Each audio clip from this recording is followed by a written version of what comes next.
And so you've got also Democrat politicians. And as you know, it's been a staple of Democrats, Democrat Politics 101, to call Republicans racist. Do it all the time. Been doing it since the 60s. Call Barry Goldwater a racist. And Lord knows they call Ronald Reagan a racist. Maxine Waters called George Herbert Walker Bush a racist. I thought that's the guy, that's the Bush that you like the most of the ones. Called him a racist. And of course, George W. Bush was called a racist. They're always called racist. And Donald Trump. Now, do I believe that that Schumer really believes that Trump is a racist? No. And even after Nancy Pelosi maligned George W. Bush as an oil man, didn't care about people, when he left office, she called him a really lovely man. And he was. Sweet guy. So they say what they need to say in order to advance the agenda. That's why the politician Barack Obama plays the race card as jointly as does Eric Holder and Al Sharpton, except it's much more subtle.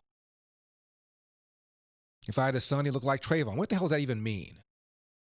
There's a place called Ferguson. Yeah, a place called Ferguson where Michael Brown did not have his hands up, did not say don't shoot, and where his friend Dorian Johnson lied, as many witnesses do. How do we know that? Because of the time the Rialto police officers were assigned body cams, and police complaints fell 90%, and police use of force fell 50%. Why?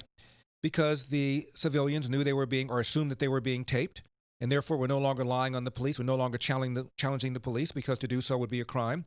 To lie on the police would be a crime, so they stopped doing it, and therefore the police didn't have to use as much force as they had to use in the past. And Dorian Johnson pretty much set the whole country on fire by lying and saying he had his hands up and said, don't shoot. He lied.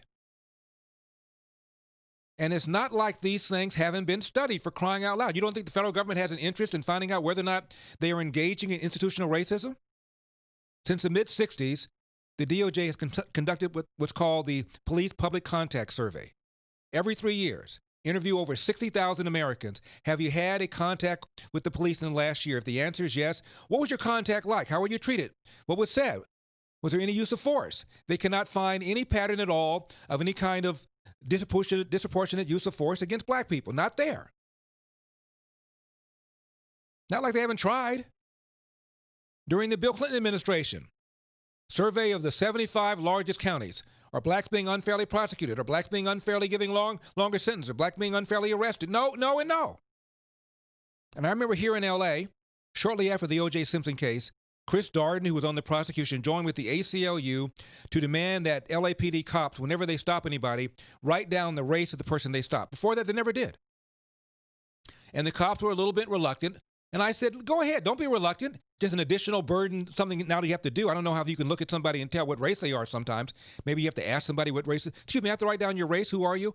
So they started doing it, and I said then, after they do this, what are you going to do with the data when the data does not show any sort of pattern of abuse? And they've now been collecting this kind of data now for years. Virtually all big city police departments now require their officers to record the race of traffic stops. They've been doing it now for years. Where's the class action lawsuit? Where's the ACLU? Where's the NAACP? Where are all these civil rights lawyers? They're all around here. Why have you joined together and filed a class action lawsuit based on now the data to prove your assertion? Because the data prove the opposite. Cops don't go in the profession to be racist. My goodness. 888-971-SAGE, 888-971-7243. John Bolton. Was it worth the money, John? I'm Larry Elder. Share excerpts of today's show from Larry Elder's YouTube channel. Just go to youtube.com/The Larry Elder Show Radio and click on the subscribe button.